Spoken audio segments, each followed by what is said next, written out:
The latest bout of rolling blackouts have enraged South Africans and impacted negatively on the country's prospects for economic recovery. However, Minerals and Energy Minister Gwede Mantashe in April gazetted a proposal to improve the threshold of embedded generation from 1 megawatt to about 10 megawatts.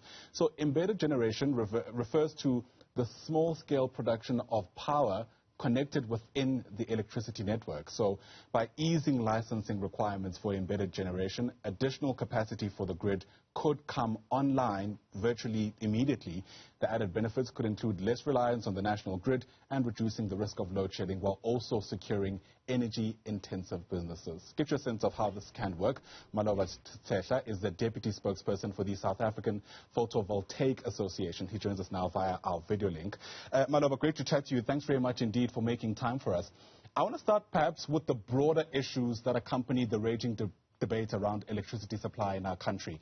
To many people, it almost seems as though the antidote to corruption in public institutions is by allowing private institutions to take over and supply energy. But we also know that the private sector is not immune to malfeasance. Do you think that aspect of the conversation is receiving enough attention? Yeah, and I think you started me off on a very high note. I think there's a lot of credence to the ability of private sector in this specific instance around bringing on renewable energy cleaner, faster, and more reliably onto the grid. I think that's a huge area of opportunity and one that we definitely need to press more on. I think I just want to start with just reiterating what you guys have said now around that every bout of load shedding, should be a stark reminder of the need to fast track what is actually an inevitable shift towards distributed clean energy sources. And we in South Africa have the track record of bringing these online quicker, at cheaper and cheaper prices and with more equitability across the program. And so these mornings and these stage 4s and 3s are a stark reminder of the opportunity that we need to actually unleash. And embedded generation is one critical part of that. Yeah, it's a process called liberalizing energy supply in the country, allowing more players to be able to play their part in some respects. Let's talk a bit more about embedded generation. How would you describe that for ordinary South African who's not in the industry or the sector? Yeah. I think your description was perfect. I was wondering why am I even being interviewed here? I think you summed it up perfectly. But embedded generation really is what you're saying, liberalization. So it is generation that happens very close to the point of use. So effectively, any end user who can finance these programs and get access to them, this technology, can generate their own electricity primarily for own use.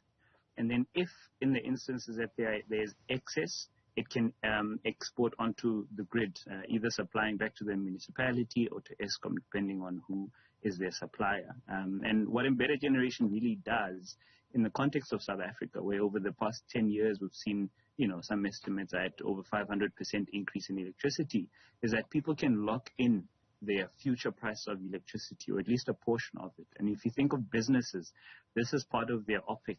And so they have a better view on what their operational costs are related to electricity, which is good for their sustainability, good for their bottom line. But it also is an investment that they'll be making into this infrastructure, which has its own job creation effects. I think a month or so ago, we released a study around jobs in the PV sector. So embedded generation is a new market segment that's opening with the liberalization of electricity, and South Africa has a very, very good base and a good resource to exploit that. Speak to me about the infrastructural requirements if any household or company is seriously considering embedded generation.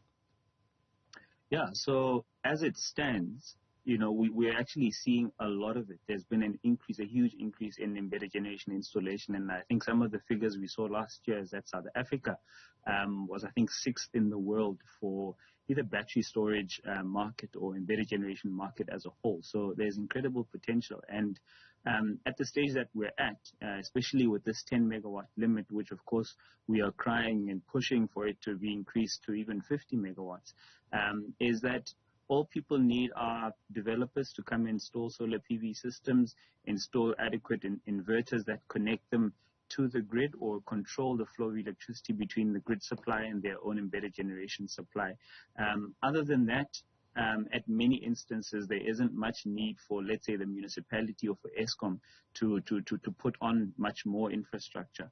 Of course, as we get to increased installation rates, we will, in any case, as will be the point at any point in the future, need the municipality to make sure that their infrastructure can balance this new system where there's load within the distribution network. But at this stage, there's hundreds of megawatts that's available, almost at the flick of a switch, proverbially speaking, that can come from embedded generation.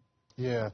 What are the considerations to be made around the role a municipality will be playing if a business or a household wants to actually go down the route of embedded generation?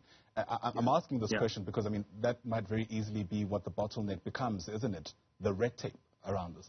I think the red tape at this point really is around that threshold. Like you mentioned, there's been a gazette for increasing it to 10 megawatts, and the industry input, almost at a consensus, is that should go all the way up to 50 megawatts, because what that is going to allow is that, one, intensive energy users are going to be able to reduce the stress that we currently have from a load perspective on ESCOM. But what it's also going to do is it's going to open up a new business model where the municipality can actually balance its system from any excess electricity that embedded generators can provide. And it's going to be a lot cheaper than some of the power that we're getting from new stations at ESCOM. And so this is going to introduce a new business model for municipalities where they can trade with their own users, right? As opposed to where we don't allow it and we don't make it conducive and people completely move off from the grid, and then you lose that business altogether. So there's a new business model that's becoming available to municipalities. But even more interesting is the fact that there has now been an inclusion within the Electricity Regulation Act that allows municipalities to potentially procure from IPPs. And that's an increasing opportunity as well, because they now have a bit of competition and they can look at different tariffs, but also cleaner energy sources, right? Absolutely. The cost, of course, is going to be top of mind because that determines who can and actually can't consider an alternative like this. What are those facts and figures looking like? Yeah, no, absolutely. And I think that's a very important question when we talk about the just energy transition, right? We don't want a case where only the elite, can become clean and green and everything. So especially with enabling municipalities, we now have a point where let's say a 50 megawatt PV wind farm, PV facility somewhere can supply very, very cheap electricity. In the last bid window 4, we were looking, well below the 1 rand per kilowatt hour. In this bid window 5 that we're currently involved in, we're going to see much lower prices. And so those can become available to municipalities. And what that means is that effectively municipal customers can start enjoying, if we can use that term, cleaner, much cheaper electricity. And so we can see a curb in the increase in electricity prices, even for the domestic, for the household. Further to that, those households that can, through financing, so there's multiple mechanisms, whether it is through a bank or through using your home loan facility, or through some developers who will build the infrastructure and share in those savings with you, and as a way of financing the infrastructure, households individually can go and get their own system. So there's quite a lot of variety in terms of how households can access this, but at the municipal level, that's where I think a lot of the equity can lie if we allow municipalities to procure these energy sources from IPPs. I hear all of that, but how much, Maloba? That's the real question. Let's talk rands and dollars. I'm seeing in some instances that, some larger companies could be paying as much as 25 million rand. I imagine this is dependent, of course, on the capacity that they're looking to actually have produced through embedded generation. But again, it's important to attach a price tag to this because that paints the picture of who really can take place in this transition. No, you're absolutely right. You're absolutely right. Look, I mean, it's not a simple answer in that you can start with a system as small as one that can carry your lights all the way to one with a battery that can carry you through stage 3, from 8 o'clock. So For some systems, you're looking at anything from 50,000 Rand, depending on the size of it and what you're connecting to it, all the way to, 100,000 Rand system with batteries.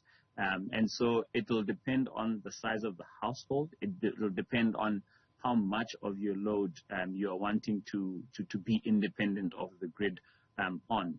So I think the best thing is for people to look at sites like the Sapphire website, where we do have a network of installers that can provide quotations for it, accredited installers, which is quite important for us, as well as the price trajectories for these technologies. And then each household can kind of look at it and see what makes sense for them. I think the danger of putting a price, if you say, no, you can get a system for 10,000, and then you're getting one that can just light 2 of your lights, and then it doesn't make sense. And if we say it's a 500,000 Rand system, then everyone else in the rest of the country, including you and I, can't afford it.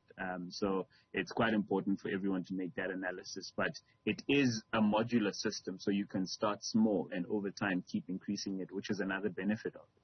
Absolutely. Well, interesting to note how the trajectory of something like this will pan out. I guess only time will tell. Thanks very much indeed for your time and your insights as we try to understand the alternatives to relying on the grid given the context we're in.